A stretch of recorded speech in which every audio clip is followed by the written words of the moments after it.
I'm Samantha Carter. I'm 35, and my own family left me standing alone at an airport gate while they boarded a plane to Hawaii for a family vacation I had paid for.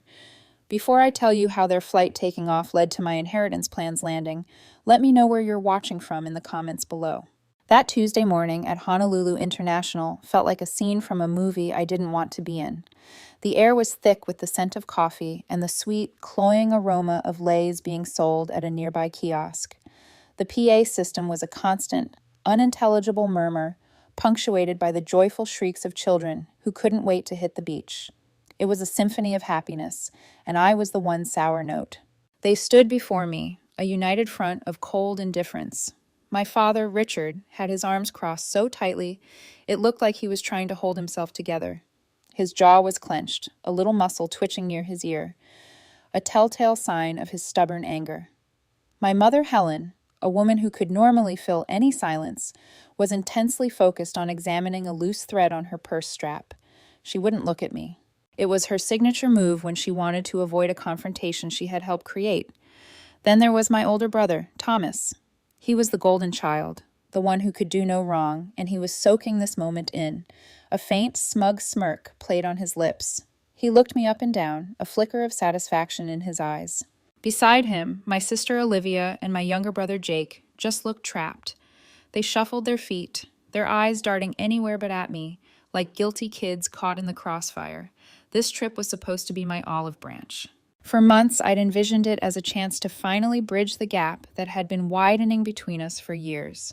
I felt that if I could just create the perfect environment, first-class seats, a presidential suite at a 5-star resort, all expenses paid, then maybe, just maybe, they would finally see me. Not the family ATM, not the quiet, different sister, but me, Samantha, their daughter, their sister. I had moved heaven and earth in my work schedule for this. Samantha, my father finally said. His voice was flat, sterile, like a doctor delivering bad news without emotion. There's been a change of plans. I kept my own voice carefully neutral, a skill I'd perfected over decades of dealing with them. A change of plans, Dad? I just drove 2 hours in rush hour traffic to get here. My mother finally glanced up, her words as soft as silk but woven with steel. We just think it's better this way, this trip.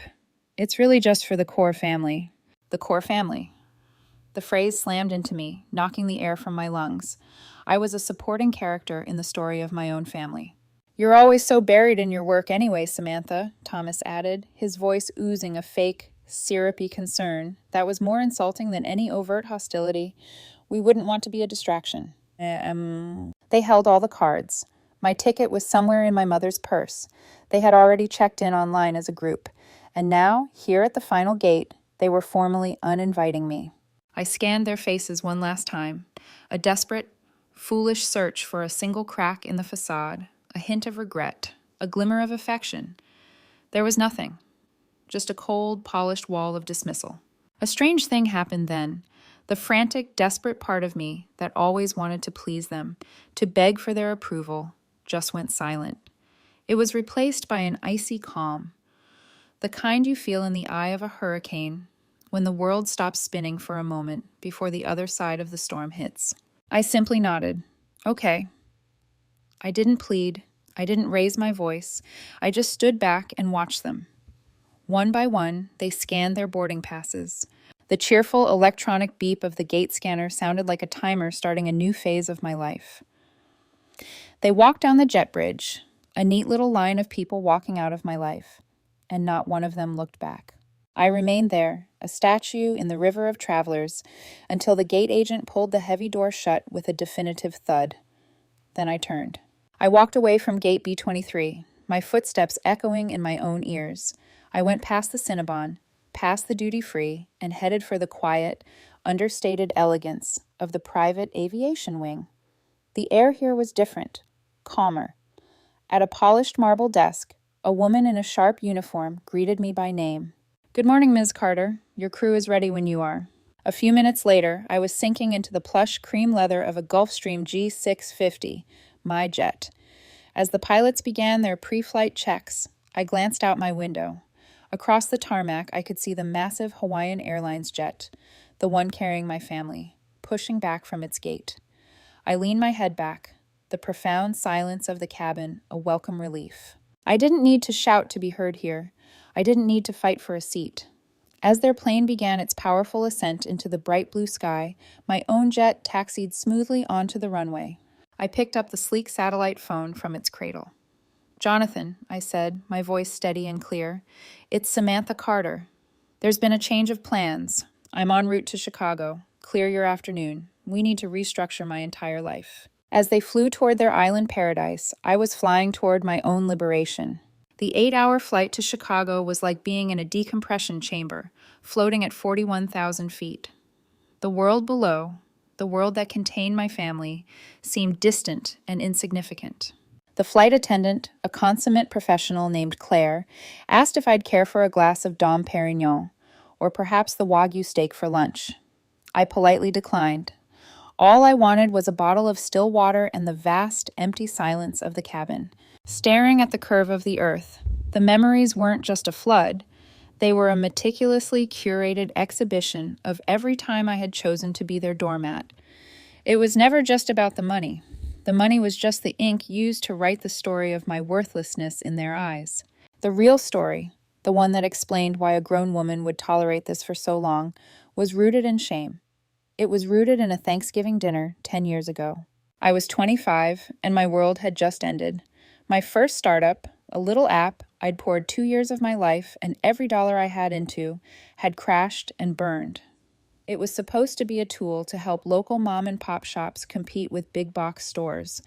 It was my passion, and it was a spectacular failure. I was broke, humiliated, and living on a friend's couch. I almost didn't go to Thanksgiving dinner, but my mother had insisted. "Don't be silly, Samantha. Of course you have to come. It's a family tradition." So I went. The house was filled with the warm, comforting smells of roasted turkey and cinnamon. Aunts, uncles, and cousins filled the rooms with loud chatter. I tried to make myself small, to blend into the wallpaper, but my father and brother wouldn't allow it. We were all seated around the long, polished dining table. My father stood at the head, brandishing a carving knife like a scepter. He paused, the knife hovering over the golden brown turkey, and fixed his eyes on me. "So, Samantha," he announced, his voice booming across the suddenly quiet table, "your mother tells me your little computer game went belly up. Lost all your savings, I hear." Every eye turned to me. I could feel the heat rising in my cheeks. I wanted the floor to swallow me whole. "It wasn't a game, Dad," I managed to say, my voice thin. "It was a company." Thomas, my older brother, let out a short, derisive laugh. He was already a junior associate at a big law firm, and he wore his success like a tailored suit. He dabbed his lips with a linen napkin and leaned back in his chair. "A company of one working out of a garage. Come on, Samantha, I told you this was a foolish idea. You're a dreamer, not a doer. Some people are meant to follow, not lead." "Your brother's right," my father declared, gesturing with the knife. "You're a disgrace to this family, chasing these childish fantasies. You should have gotten a real degree, a real job. Look at Thomas. He makes this family proud. What have you ever done?" A disgrace. The word, spoken in front of everyone I was related to, landed with physical force. No one defended me. My mother just looked down at her plate, busying herself with her mashed potatoes. In their silence, they all agreed. That night, lying on a lumpy couch that smelled like stale pizza, I made a vow. I would succeed. I would build an empire so vast they would drown in its shadow, but they would never see it. They would never be allowed inside. My success would be my secret fortress, built to protect me from the people who were supposed to protect me.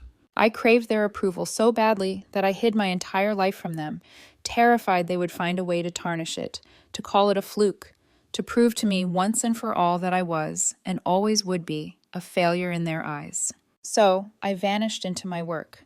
I took on freelance coding jobs, working 18-hour days. I taught myself finance, marketing, corporate law, and I built my second company, this time with ruthless efficiency and absolute secrecy. And it worked. It more than worked. It became a silent giant in the tech world. But to them, I remained Samantha the consultant, unimpressive, forgettable.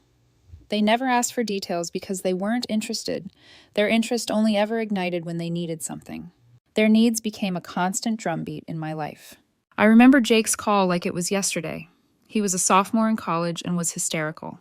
"Samantha, I messed up," he'd wailed into the phone. "I bombed my midterms. They're revoking my scholarship. If Mom and Dad find out, they'll kill me. Thomas will call me a screw-up for the rest of my life. Please, Sam, you're the only one who can help me."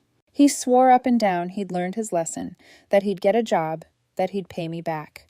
The $50,000 for his tuition was in the university's account within the hour. His text read, "You're a lifesaver, sis. I owe you big time." 2 weeks later, his Instagram was a photo album of a spontaneous spring break trip to Cancun with his fraternity brothers. There was no part-time job. There was no paying me back. There was just another problem solved by his invisible older sister. Then Olivia, my beautiful artistic sister, who believed her talent entitled her to a life of luxury, ambushed me at a coffee shop with a portfolio of gorgeous fashion sketches and a business plan that was pure fantasy. "Just a small seed investment, Samantha," she pleaded, her eyes wide and sincere. $150,000. That's all I need to get my dream off the ground. You're so smart with business stuff, this is a sure thing. I tried to gently question her numbers. "Liv," I'd said, "your cost of materials here is higher than your projected retail price." Her face had hardened. "You just don't believe in me. You're being negative. Thomas said you'd be like this." The mention of Thomas was like a knife twist. I knew it was a terrible investment, but the thought of proving her and Thomas wrong, of helping her succeed where they expected her to fail, was too tempting. I wrote the check. Olivia threw a lavish launch party, flew to Paris for a week of inspiration, and her company imploded within 18 months.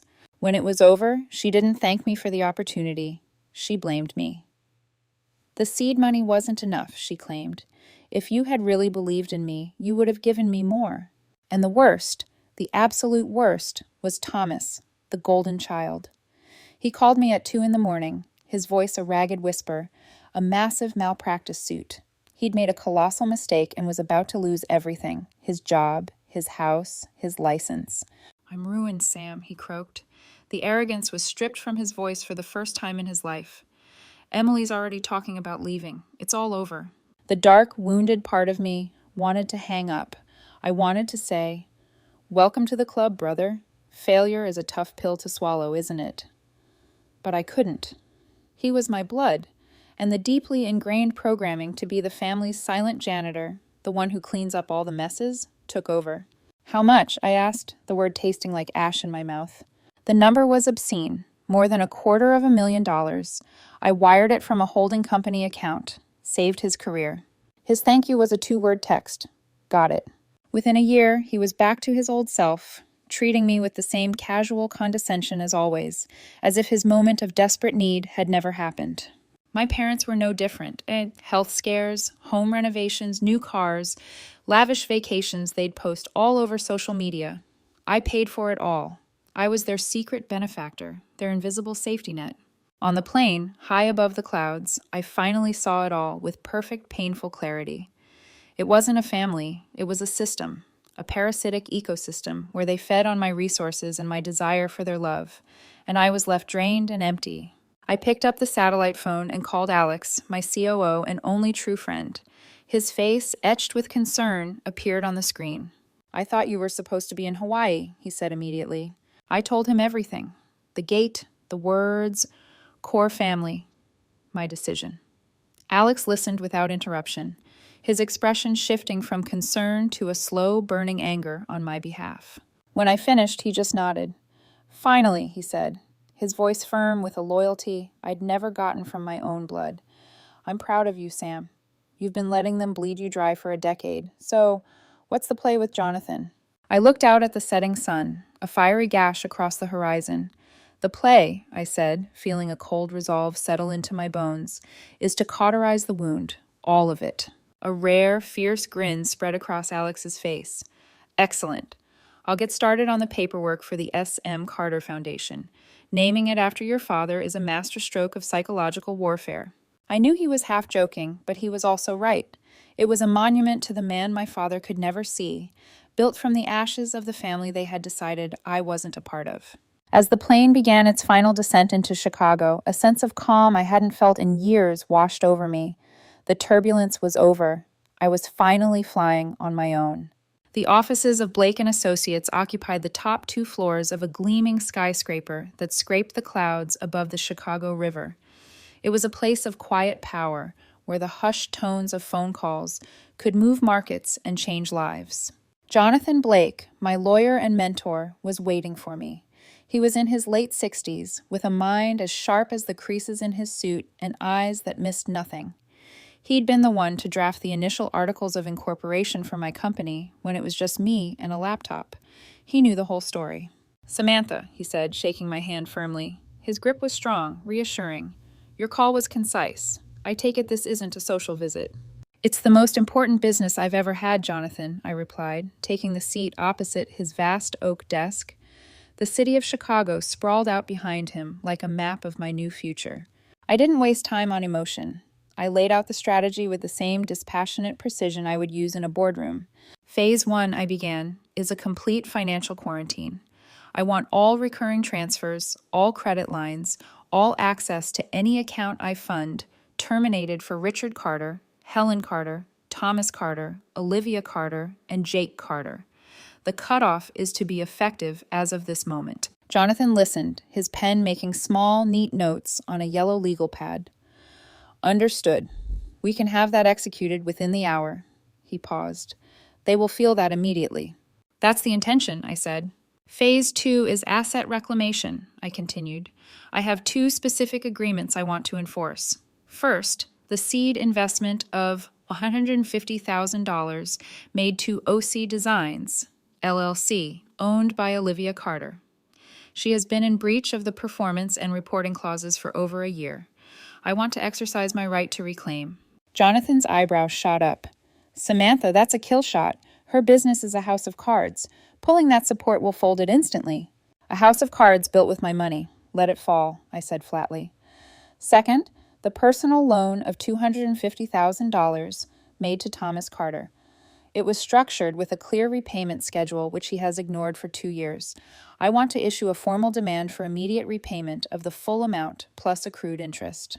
"Now that will be a fight," Jonathan warned, leaning forward. "He's a lawyer. He'll try to tie this up in court for years, claiming it was a gift." "He's a cornered, sloppy lawyer who is about to be buried in his own debt," I said. "The loan agreement is ironclad. You drafted it yourself. He'll posture, he'll threaten, but he has no case. He's counting on me being the same weak-willed sister I've always been. He's in for a surprise." Jonathan allowed himself a small, grim smile. "Indeed. And phase 3? I suspect this is the main event." "My last will and testament," I said, my voice dropping slightly. "It needs to be completely rewritten. As of today, I want to formally disinherit every member of my family. The new version will establish the S.M. Carter Foundation. 95% of my entire net worth, liquid assets, equity, properties, everything, will be transferred to the foundation upon my death. The SM stands for Samantha Marie." "And the other 5%? Jonathan asked softly. "Split evenly between you and Alex Vance," I said. "For loyalty. It's the only currency that seems to have held its value." Jonathan put down his pen and looked at me, his gaze steady and serious. "You understand the magnitude of this, Samantha. This is not a dispute. This is an amputation. You are severing them from your life in the most absolute way possible. The fallout will be immense." "I've lived in the fallout of their choices my entire life, Jonathan," I replied. "It's time they experienced some of their own." While Jonathan and his team of legal sharks began to execute the plan, I could vividly picture the scene in Hawaii. My family, blissfully unaware, would be arguing over which expensive restaurant to go to for dinner. My father would be holding court, ready to slap down the credit card I paid for, soaking in the false glow of being the generous patriarch. The first inkling of trouble would be quiet, a waiter returning to the table, his expression apologetic. "I'm very sorry, sir, but this card has been declined." Confusion would turn to annoyance. He'd try another card. Declined. The embarrassment would start to set in. The real earthquake, however, would arrive 2 days later. A courier, looking crisp and official in the laid-back resort lobby, would deliver a thick, intimidating legal folio. Inside, printed on heavy bond paper, would be the cold, hard language of their new reality. Account freezes, loan recalls, the formal notice of intent to revise an estate plan. My phone, which I had placed on Jonathan's desk, began to vibrate. It skittered across the polished wood, a furious buzzing insect. I didn't need to check the caller ID. It was my father. I let it go to voicemail. A moment later, it started again. Olivia, then Jake, then my mother. The fifth call was from an unknown number. I knew it was one of them using a hotel phone. I decided to answer, to hear it. "Samantha!" My father's voice was a roar of disbelief and rage. "What in the hell is going on? The bank just called. Our accounts are frozen. They're talking about foreclosure. What have you done?" "I've secured my assets, Dad," I said, my voice a calm counterpoint to his fury. "Secured your assets? You've ruined us. You can't do this. We're your family." A family doesn't abandon one of its members at an airport thousands of miles from home. I heard a sputtering sound, then frantic shuffling as the phone was passed. My mother's voice came on the line, high-pitched and trembling with panic. "Samantha, sweetheart, please, this has to be a mistake. Your father is just overwrought. We can sort this all out. Just please tell the bank to release the funds.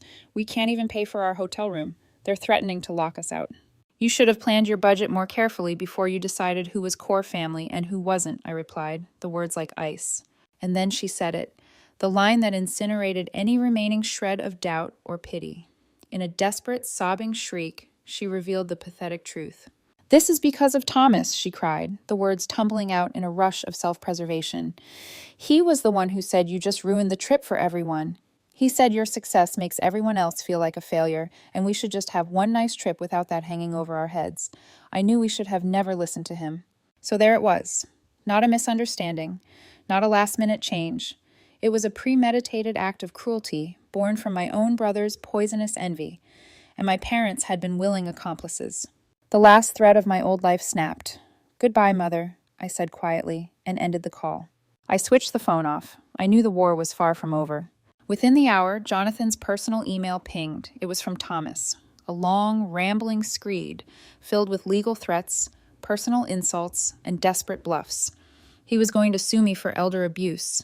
He was going to have me declared mentally incompetent. He was going to drag my name through the mud and expose me as a monster. I read the email over Jonathan's shoulder, and a profound, weary pity washed over me. He was threatening to burn down a house that had already been demolished. He was trying to tarnish the name Samantha Carter, a name that, in the public eye, barely existed. He had no idea who he was fighting. "Let him," I said to Jonathan, a strange sense of peace settling over me. "Let him file whatever he wants. Give him enough rope and he'll hang himself with it." I left Jonathan's office and walked out into the crisp Chicago air. The city was alive, a vibrant tapestry of light and sound. For the first time, I felt like I was a part of it, not just an observer. The storm was coming for my family, but I was already in the clear. The weeks that followed were defined by a profound and unsettling silence. After the initial storm of furious calls and impotent legal threats, all communication from my family ceased. I knew better than to interpret this as acceptance. It was the unnerving quiet of a predator regrouping in the shadows, and I knew I had to remain vigilant. I threw myself into my work. The S.M. Carter Foundation became my singular focus. Alex and I worked 18-hour days, interviewing potential board members, vetting grant applications, and planning the foundation's official launch, a major fundraising gala that would announce our presence to the world. There was a clean, satisfying feeling to it, like I was taking the toxic sludge of my past and transmuting it into something clean and powerful that could help others. The days were manageable. The nights, however, were a different story. My penthouse suite at the peninsula was a gilded cage, panoramic views of the city, a bed that felt like sleeping on a cloud, and a silence that was deafening. One night, unable to sleep, I found myself scrolling through old photos on my cloud drive, a digital archaeology of a life I was trying to bury. I was about to delete a folder labeled Holidays when I hesitated. I clicked it open. There it was, a photo from Christmas 5 years prior. The whole family crammed onto the sofa in front of my parents' fireplace. My father had on a ridiculous reindeer sweater, and my mother was laughing, her head thrown back. Jake and Olivia were wrestling over a gift, and I was there, tucked in the corner, a slightly forced smile on my face. For a single deceptive frame, we looked happy. We looked like a real family. A wave of guilt, sharp and unexpected, hit me like a physical blow. The cold resolve I'd felt in Chicago began to fray at the edges. Had I been too harsh? Too absolute? They were flawed, broken people, yes, but they were still my family. My mother had read me bedtime stories. My father had taught me how to throw a baseball. Beneath the layers of resentment and entitlement, weren't there still threads of love? My thumb hovered over my mother's contact info. My finger trembled. It would be so easy to call, to just check in, to restore one credit card enough for them to live on. What was I trying to accomplish by grinding them into the dust? Was this justice or just cruelty? I was about to press the call button when my phone lit up with an incoming call. It was Jack. His timing, as always, was uncanny. "Step away from the phone, Carter," he said, his voice a calm command. "I don't know what you're talking about," I said, a little too quickly. "Bull, I know you. It's 3 a.m. You're alone. You're looking at old photos and thinking about caving. Don't do it. Remember why you're here, and they're 3,000 miles away. Remember the airport? Remember what they called you on Thanksgiving. Hold the line, Sam." I let out a long, shuddering breath I didn't realize I'd been holding. "This is harder than I thought it would be." "No one said it would be easy," Jack replied, his voice softening. "You're detoxing from a lifetime of emotional poison. It's supposed to hurt. Just focus on the gala. 2 more weeks, we're almost there." He was right. I hung up the phone, closed the photo album, and forced myself to focus on the gala logistics. But my moment of weakness had shaken me. What I didn't know, what I couldn't have known, was that the silence from my family was a smokescreen for a frantic, desperate intelligence operation. And the operative in charge wasn't Thomas or my parents. It was Emily, Thomas's seemingly sweet wife. I pieced this all together much later from various sources. Emily was the true shark in the family. While Thomas was busy drafting hollow legal threats, Emily was executing a meticulous, cold-blooded plan. She understood that brute force was useless. She needed leverage. She started her investigation with a simple premise. Samantha was lying, not just about her wealth, but about her entire life. Emily began digging online, not for Samantha Carter, tech consultant, but for any financial or corporate connections. She spent days sifting through public records, donation lists, and corporate filings. It was a needle in a haystack. Her breakthrough came from a place of pure luck. Years ago, I'd made a small $5,000 donation to a local animal shelter where a friend of mine worked. It was an anonymous donation, but someone in their accounting department had made a clerical error and listed my full name, Samantha Marie Carter, on a public list of donors in their annual report instead of just my initials. That was the thread Emily needed. She pulled on it. She cross-referenced that name with other philanthropic databases. She started searching for the initials SMC. The pattern began to emerge. Larger and larger donations, all linked to those initials. She eventually found the SMC Fund, a private equity firm with a staggering portfolio. The final piece fell into place when she stumbled upon a society blog mentioning the upcoming SMC Foundation launch gala. The blog post named a few high-profile board members and the host, David West. She didn't know my exact net worth or that I was the sole figure behind SMC, but she knew enough. She knew I was hosting a major event for the city's elite. Emily took her findings to a broken and desperate Thomas. She didn't present it as, "Look how successful your sister is." She framed it as a weapon. "Tom, look at this," she would have said, her voice a perfect blend of outrage and strategic counsel. "She's not just cutting us off. She's hosting this ridiculous, extravagant party. She's laughing at us. This is our chance. This is our only leverage. We go there. We confront her in front of all her new important friends. We tell everyone what she's done. We shame her into helping us. What else can we do?" She played him like a fiddle, stoking the embers of his resentment and appealing to his vanity. She made him believe a public confrontation was a bold, righteous act. He thought it was his last stand. In reality, he was a puppet, and she was pulling the strings, hoping to force her way back into a life of comfort and luxury. And so, they planned their pathetic little invasion. They pooled the last of their resources for flights to Chicago. They picked out their best, most respectable clothes. They rehearsed their speeches of wounded indignation. They were marching into battle, utterly oblivious to the fact that they were walking onto a stage I owned, into a spotlight I controlled, about to play their part in a tragedy of their own making. The Drake Hotel's Gold Coast ballroom was a spectacle of understated opulence. The air itself felt expensive, scented with the perfume of thousands of fresh flowers and the collective wealth in the room. Crystal chandeliers, each the size of a small car, cast a warm, glittering light over the assembled guests. I saw a U.S. senator chatting with a tech billionaire, a Pulitzer Prize-winning author, laughing with a renowned surgeon. This wasn't just a party. It was a nexus of influence and power, all gathered for a cause I had created.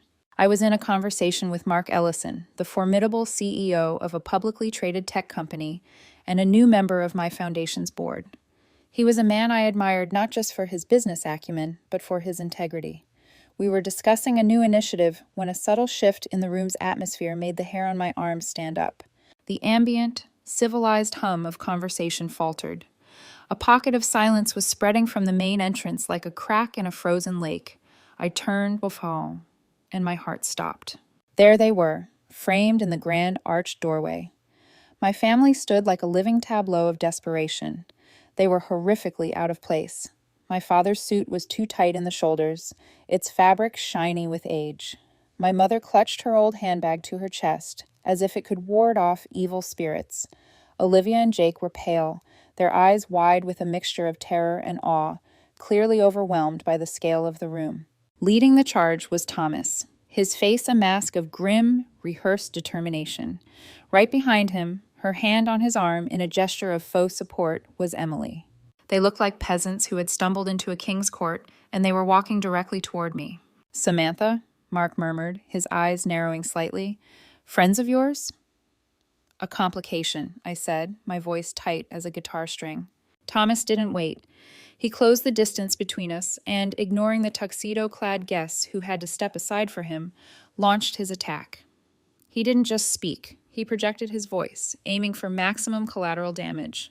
"Well, well, Samantha, so this is what you've been up to, throwing parties for all these strangers, while your own family, the people who raised you, are left with nothing." The circle of silence around us expanded rapidly. Conversations ceased. Champagne flutes paused in midair. It was a social grenade, and Thomas had just pulled the pin. "Thomas," I said, my voice dangerously low, "this is not the time, and it is certainly not the place." "Oh, I think it's the perfect place," he shot back, his voice quivering with a mixture of rage and adrenaline. "A place where all your fancy new friends can see you for what you really are. A cold, cruel, heartless daughter who would let her own mother and father lose their home."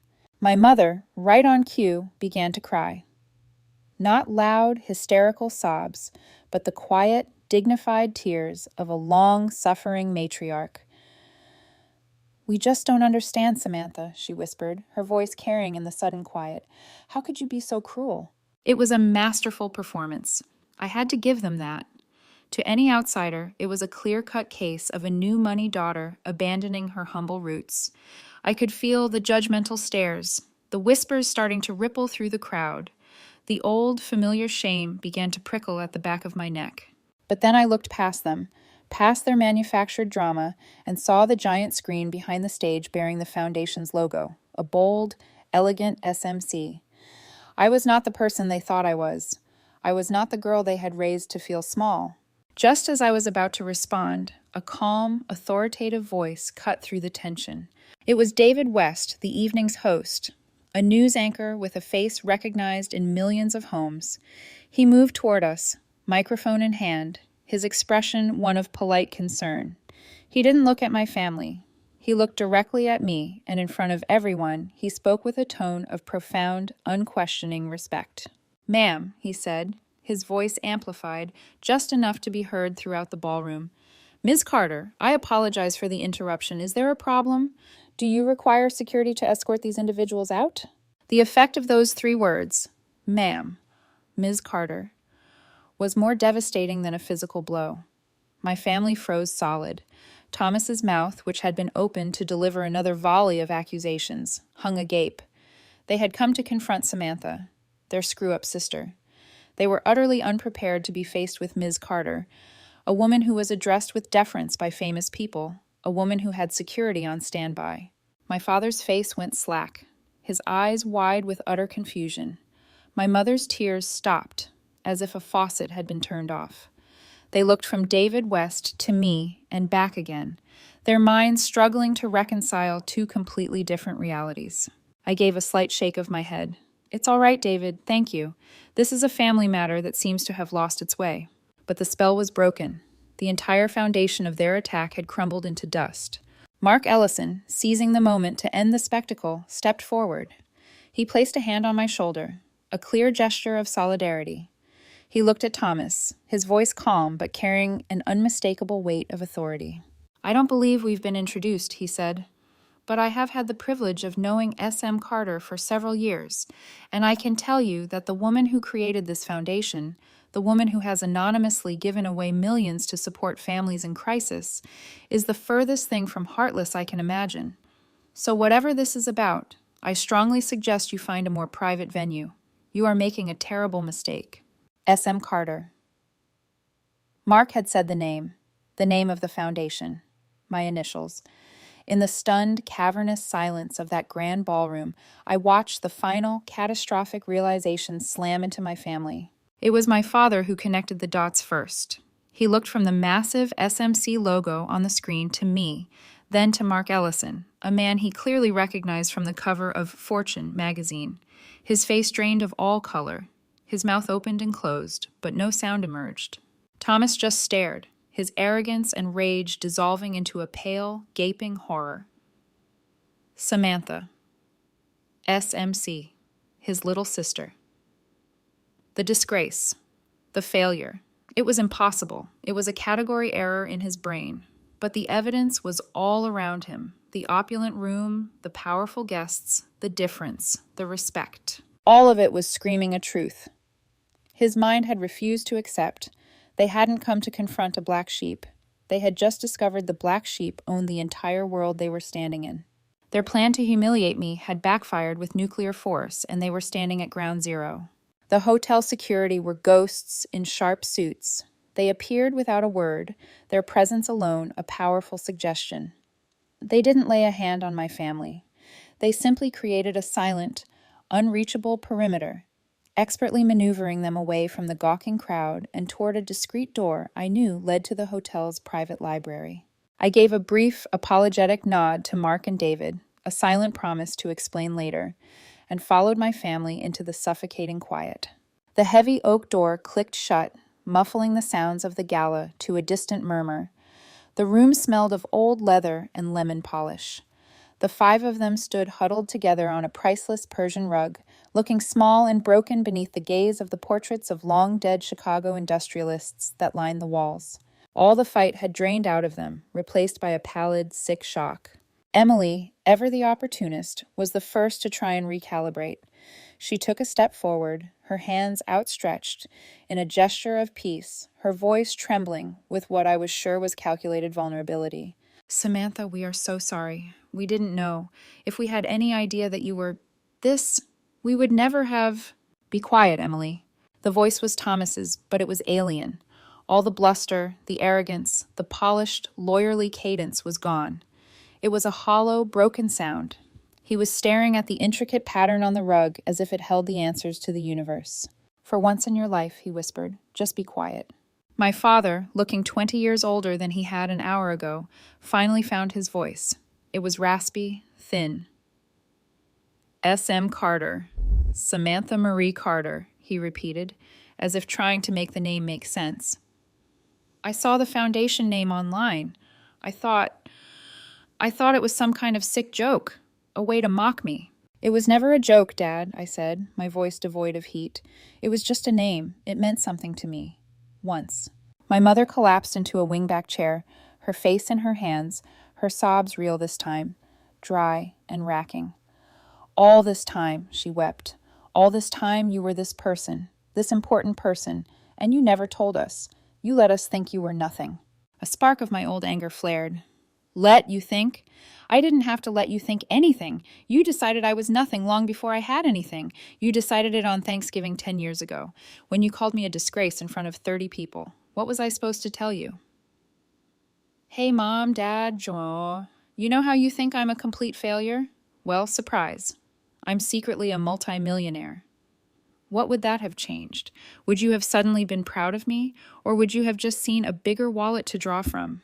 Would you have loved me, or would you have just loved my money more? The truth of my words hung in the air, thick and undeniable. No one answered, because we all knew what the answer was. You taught me that my ambition was a flaw, I said, looking from my father to my brother. You taught me that my dreams were an embarrassment. So I did what you taught me to do. I hid them. I hid everything. My success wasn't a secret I kept from you. It was a shelter I built to protect myself from you. Thomas finally looked at me. His eyes were red-rimmed, his face a wreck of conflicting emotions. The jealousy was still there, but it was now dwarfed by a profound, soul-crushing shame. But I was the one who did everything right, he choked out, the words tearing from his throat. I went to the right schools. I got the right job. I made all the right choices. You were the screw-up. It doesn't make sense. You did what you thought was right, I corrected him, my voice softer now. You followed the map you were given. I had to draw my own. There's a difference. And then came the final, pathetic confession. The truth that underpinned their entire desperate charade. It was my father who said it, his voice a monotone of pure defeat. We're broke, Samantha, he said, staring at the wall behind me. There's nothing left. The house has a second mortgage we can't pay. The cars are leased. Our retirement accounts, they're empty. I stared at him, confused. Empty? That's impossible. I've given you so much money over the years. It was a bad investment, he mumbled, his shame so palpable it was like a physical presence. A can't-miss opportunity, a luxury real estate development in Florida. It turned out to be a complete fraud. We lost everything we had, and everything you gave us. He took a ragged, shuddering breath and delivered the final fatal blow to the family's deeply cherished myth of the golden child. It was Thomas's idea, he said. He did all the due diligence. He was our legal expert. He told us we'd double our money in a year. The silence that followed was stunning in its finality. Every eye in the room swiveled to Thomas, the brilliant lawyer, the son who made them proud. He hadn't just failed to achieve his own success. He had actively, incompetently destroyed theirs. His entire life, his entire identity, built on the foundation of being the smart one, the responsible one, was a lie. He made a small, strangled sound and physically crumpled, sinking into a chair and burying his face in his hands. Watching them in their utter ruin, the anger that had been my fuel for so long finally sputtered and died. I had wanted accountability. I had wanted them to understand. But seeing them stripped bare, their pride and their lies in a pathetic heap on the floor brought me no joy. There was no sweet taste of victory, only the bitter, metallic taste of grief. Grief for the family I had always craved, the one I now knew had never really existed. I had won, but I was alone on the battlefield. I turned and walked to the door. I spoke to the guard standing impassively outside. Please arrange a car for them, I said quietly. Take them wherever they need to go, and send the bill to my foundation's office. I walked back into the bright, noisy ballroom, back to my new life, feeling like a ghost haunting the ruins of my old one. The year that followed the gala was a year of profound and absolute silence. It wasn't the tense, strategic silence of before, it was the silence of a void. The angry calls, the manipulative texts, the desperate pleas for money, all of it ceased. They had fired their last shot, and it had ricocheted, blowing their own world to pieces. They had nothing left to say. I didn't go looking for information about them, but in a world as connected as ours, whispers have a way of finding you. Through a cousin who called me hesitantly after years of no contact, I heard that my parents had lost their home to the bank. The big, beautiful house I had grown up in, the one where I'd been called a disgrace, was gone. They had sold what little they had left and moved into a small 2-bedroom rental apartment in a town I'd never heard of, 3 states away. My father, who had never touched a tool in his life, was now working part-time at a hardware store. My mother was a receptionist at a dental clinic. Jack, through his own network, learned of Thomas's fate. He had been quietly let go from his law firm, the malpractice suit and his subsequent financial ruin making him a liability. Emily had left him within a month of the gala, unable to stomach the fall from grace. Thomas was now a public defender, a noble but grueling and low-paying job. The whisperers said he was a changed man, quiet, haunted, stripped of his once insufferable arrogance. Olivia's story was a small, sad paragraph in a local business journal. OC Designs had been liquidated to pay off creditors. I heard she was working as a shift manager at a Zara in a suburban mall. A friend of a friend saw her there patiently folding sweaters, her face a blank mask of exhaustion. A humbling public fall for someone who had always believed she was destined for the cover of Vogue. And Jake, my youngest brother, had been hit the hardest in some ways. Without my funding, he'd been forced to drop out of university.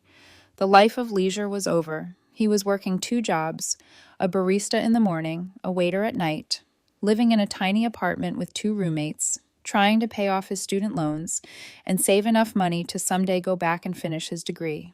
Their safety net, me, was gone. They had hit the ground hard.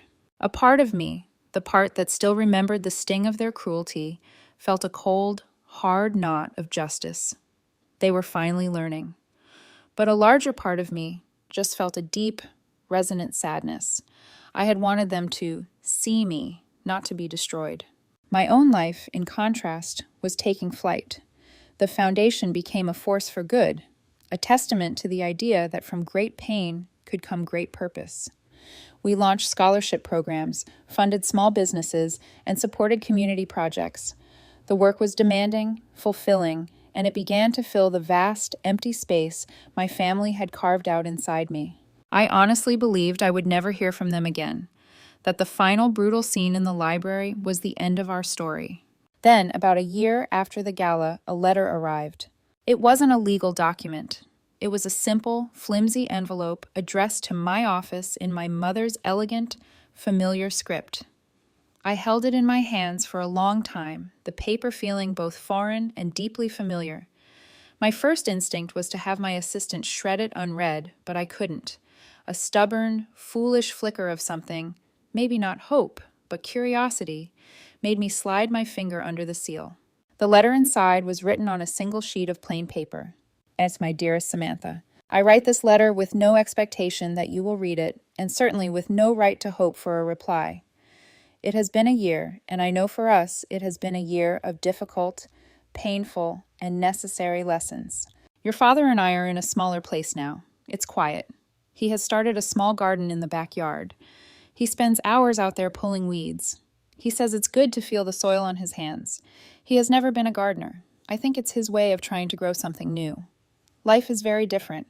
We are learning to live on what we have, not on what we could ask for. It is humbling. I have heard news of your siblings. Thomas is quiet. He works very hard helping people who have nothing. I think he is trying to find a way back to himself. Olivia is managing a store. She is responsible and respected there. She told me last week that she's finally learned the difference between revenue and profit. Jake is working 2 jobs. He is tired, but he called me the other day and was so proud that he had finally saved his first 1,000 to go back to school. He is becoming a man. There are no excuses for how we treated you, Samantha.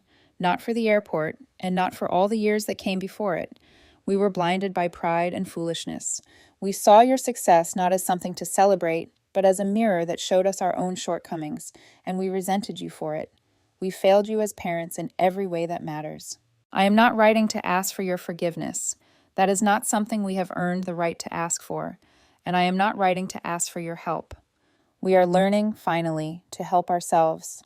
I am only writing to say what I should have said a lifetime ago. I am sorry. I am so deeply, truly sorry for not seeing the incredible, strong, and generous woman our daughter grew up to be in spite of us. I hope you are well, Samantha. I hope you are happy. You have earned it. With love, Mom. I laid the letter on my desk and read it again and again. The words were simple, stripped of all the old manipulative flourishes. It was just the truth, a raw, heartbreaking, and impossibly late apology. The old me, the fixer, would have been on the phone in an instant. I would have seen their struggle as my cue to swoop in, to solve their problems, to buy them a new house and pay off their debts, hoping that this time their gratitude would be real. But I wasn't that person anymore. I had learned the hardest lesson of all. You can't save people from themselves, from their struggles, from their small, hard-won victories. Jake's $1,000, my father's garden, those were their own. To interfere now would be to steal that from them. It would be to make them dependent all over again. So I didn't call. I didn't write back. Instead, I went to my desk and took out a simple, elegant business card. It belonged to a family therapist in their new city, a woman renowned for her work on healing estrangement and toxic family dynamics. I placed the card in a clean, crisp envelope. On a small, plain note card, I wrote just 7 words. "If you are all truly ready to work." I mailed it. I had no idea if they would make the call. That part of the story was no longer mine to write. I had offered them a map and a compass.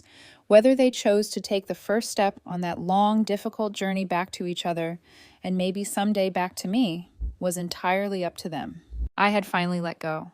Another 6 months drifted by, turning autumn into winter, then winter into a tentative spring. I made a conscious choice not to follow up, not to ask about the therapist.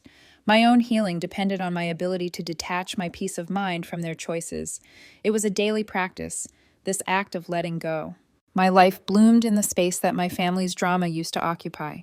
The foundation grew into a major philanthropic force, and I had Jack. Jack had been my constant through the turbulence, patient, grounding, never once trying to fix my family for me, but reminding me every day that I didn't have to face anything alone. With him, I felt safe in a way I hadn't since I was a child. Safe to laugh, to share my dreams, to believe I could have a future that wasn't defined by the wreckage behind me. One brisk spring evening, I found myself on the campus of the University of Chicago. The foundation was a primary sponsor of the annual Student Innovation Expo, and I decided to slip in unannounced to see the projects firsthand. I loved the energy of these events, the raw ambition, the unfiltered passion. It reminded me of my own hungry beginnings. I was flipping through the event program when a name leaped off the page. Project Campus Canteen, a food waste reduction initiative. Project led, Jacob Carter. My heart gave a jolt. I found a seat in the back of the auditorium just as his team was being introduced, and there he was, my little brother. He looked taller, leaner. The last traces of boyish softness were gone, replaced by a focused intensity. He wasn't wearing a designer hoodie or trendy sneakers, just a simple button-down shirt and jeans. He looked like a man who knew the value of $1. He stood at the podium and began to speak. He was articulate, passionate, and incredibly knowledgeable. His project was a simple but ingenious app that connected the university's dining halls with local shelters and food banks to distribute leftover food at the end of each day. He talked about logistics, about nutritional value, about the dual benefits of feeding the hungry and reducing landfill waste. He handled tough questions from the panel of judges with a calm, steady confidence I had never seen in him before. He wasn't the spoiled kid who had once cried on the phone for a bailout. He was a leader. He was an innovator. He was building something that mattered, all on his own. When he finished, the applause was thunderous. A genuine, proud smile broke across Jake's face. As the applause died down, his eyes did a sweep of the room, a happy, searching look, and then for a heartbeat, his eyes met mine. A flicker of surprise crossed his face, followed instantly by recognition, and then he did something that meant more to me than any letter or phone call could. He didn't look away in shame. He didn't give a desperate, pleading look. He just held my gaze from across the crowded room and gave me a single, small, respectful nod. It was a conversation without words. "I see you. I'm doing it on my own." I nodded back. "I see you too, and I'm proud of you." I slipped out of the auditorium before he had a chance to make his way through the well-wishers. The moment was complete. It needed no epilogue. Later that night, I stood on the balcony of my penthouse, the cool Chicago wind on my face. A year and a half ago, this same view had felt like the loneliest place on earth. Tonight, it just felt like home. My family and I would probably never be the smiling group in that old Christmas photo again. Some things, once broken, can't be perfectly repaired. But the anger had finally given way to acceptance. The gaping wound had become a scar, a part of my history, but one that no longer ached with every breath. I had learned that sometimes the greatest act of love is to let go, to let people find their own strength, even if it means they have to stumble and fall first. And I had learned that my own worth was never up for a vote. It was not something they could grant me or take away. It was something I had to build and claim for myself. I had lost the family I thought I wanted, only to find the woman I was always meant to be. And that was a victory no one could ever take away from me. Thank you for listening to my story. I hope it resonated with you in some way. Have you ever had to make a difficult choice to protect your own peace? Share your story in the comments below. And please don't forget to like and subscribe for more content. It really helps the channel. This was the last quiet moment before the next chapter of my life began. I didn't know exactly what the future with Jack would look like, but I knew it would be built on trust, mutual respect, and love that had nothing to do with money or obligation. For the first time in my life, I wasn't bracing for impact. I was leaning into possibility. The wind off the lake was cold, but it felt fresh, cleansing. Below, the lights of the city pulsed like a living heartbeat. Somewhere out there, my family was learning to live without me, just as I had learned to live without them. Maybe, in time, our paths would cross again. Maybe not. Either way, I was finally free. And freedom, I realized, wasn't just the absence of chains. It was the presence of self, whole, unshaken, and unafraid. I turned back inside, closed the balcony door, and let the quiet settle. Tomorrow would come, and I would be ready. Because I was Samantha Carter, and my life was finally, truly mine.